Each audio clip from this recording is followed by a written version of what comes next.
Hey everyone, this is Tankenstein coming to you live and direct from middle of nowhere, the center of everywhere, to bring to you today the reason why the Swedish tech tree is just so damned good right now.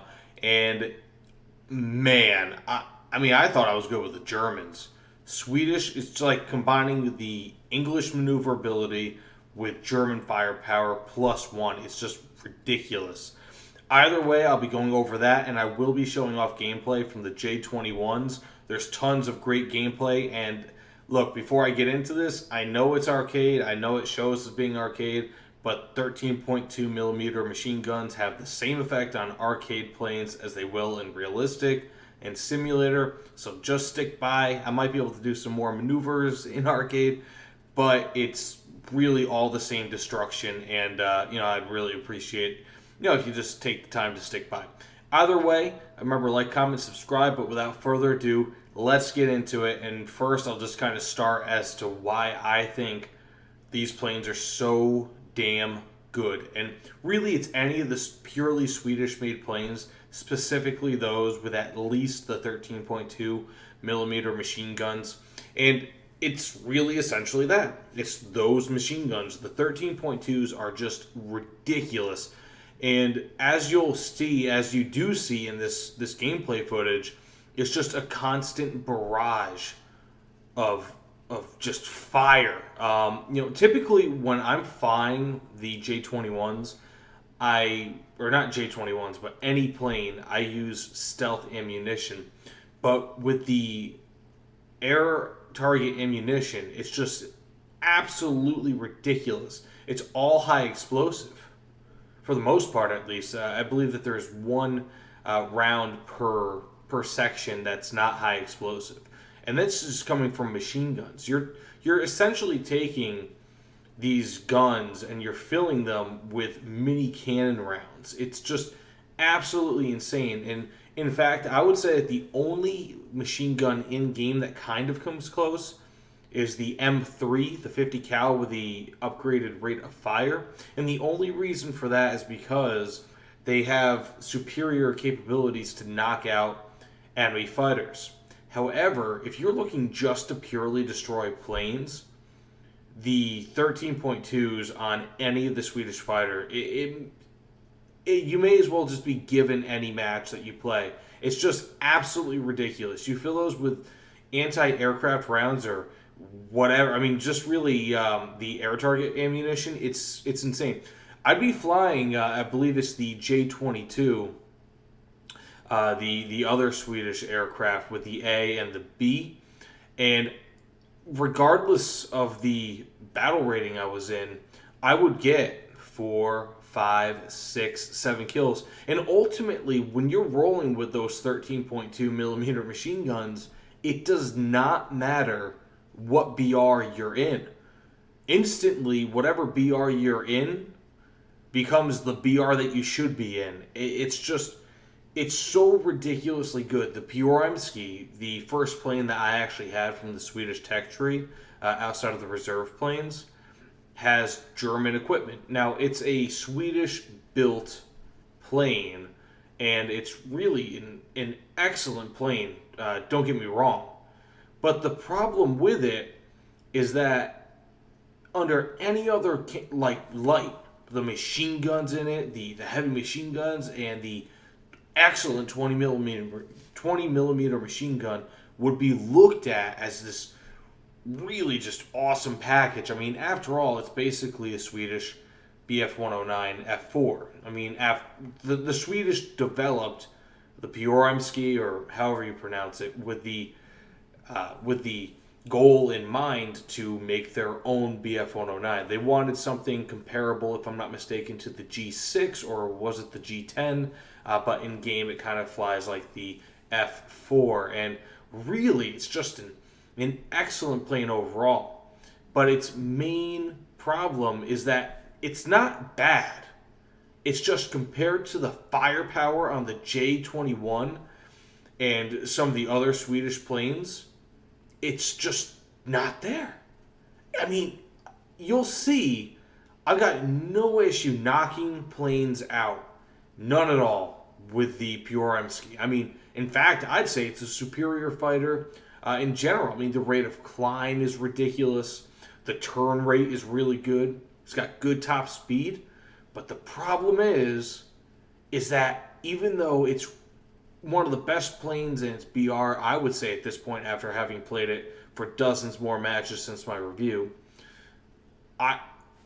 even though it's the best plane, one of the best planes in its BR, and it's a premium, the J-21s of around the 3.0, 3.0, 3.3 BR are just head and shoulders above this. And if you can trick people into getting into a head-on versus the J-21s, you're going to win. There's no doubt about it. And if you don't win, you can just turn in on them and wipe them out. Because most of your firepower is concentrated in the wing roots, if not in the nose of the plane, which means that there's little gun convergence. And even the ones in the wing root just really serve to make your field of fire that much larger, but not so much so where the convergence becomes an issue. It's just mind-bogglingly crazy. So my last 4 matches with Swedish planes, which I only had to play, I only ever got down to flying the J-21s. Like, that was the farthest I had to go. And mind you, I'm playing arcade, and I believe I've got like 7 planes.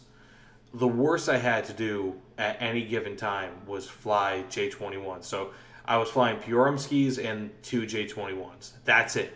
And I had 10 plus kills in each match, between 10 and 15 kills in each of my last 4 matches with Swedish planes. And to be honest with you, it feels like I'm getting 5, 6, 7 kills with each J-21 spawn. And I know it's not quite accurate, but if I'm not mistaken, my J-21 has about a 4-to-1 KD. Pure Imski has, I believe, at this point around a 3 KD for me. And so I believe it's the A3 J-21 that I'm really doing best with, but I don't even need to have these things fully upgraded to just dominate, nor would you. These things are just so ridiculously powerful. They're not all that fast. They don't have the greatest turning. They have really great turning, don't get me wrong. They're not like Japanese fighters. However, they're still really good. The main issue with the J series planes, so the J, if I'm not mistaken, the J-20, or is it the J-22, and also the J-21, the main issue with them is just either it's the acceleration and the top speed. And with the J-22s, it's the top speed, and the acceleration. They're never going to get anywhere close to that top speed, ever. But it doesn't matter. Because as long as you can trick people into getting into head-ons or into thinking that you're not a threat, I can guarantee you, just watch how I'm playing this. And you can easily score just as many kills, if not more, in a single match. And I don't know, maybe I'm good. I don't know if I'm good, if I'm bad, if these planes are really good. But if you watch my video on battle ratings, then you'll see exactly what battle ratings mean and all that. And I'm doing about 80% right now in arcade, which means more often than not, if I'm not in first, at least I'm in second. And I don't know how it's not higher than that. I mean, I've been playing out of my mind, and it's all because of these Swedish planes. I would say that with the exception of, like, if I was flying British planes, I might only have half the kills per match. If I was flying Japanese planes, half the kills per match. And it's not that I'm not familiar with those planes. It's that Swedish planes, despite my lack of familiarity, are just so easy to pick up. It's like adding American sort of flight models and American sort of flight patterns. American planes are essentially just the most general planes in the entire game. It's like taking those and then just completely overgunning them and just rubbing into your enemy's faces. So either way, what I would say, get Swedish planes. Unlock them right now. I mean, if you did not get the beta test and you were considering getting the pure Imski, do it. Right now is probably one of the best times. The only bad thing about the Swedish tech tree at this point is just that it is not nearly full, and there's a big lack of planes between 4.0 and I believe it's 6.7, if I'm not mistaken, whatever their first jet is. So there's a huge lack of planes in that area, but otherwise, they are so much fun. Just get into Swedish planes. Man. Wow. Either way, this is Tankenstein. I hope you guys enjoyed this. Tell me what you guys think. Do you like Swedish planes? Do you like facing them? Do you think that they're overpowered? I don't know if they're overpowered, but certainly you can make a case for it. But again, either way, remember, please like, comment, subscribe. It all means so much to me, but I am heading off for the day, for the night. So I hope you guys have a great day, a great night, and really just a great whatever it is that you're doing. Take care, everyone, and have a great day.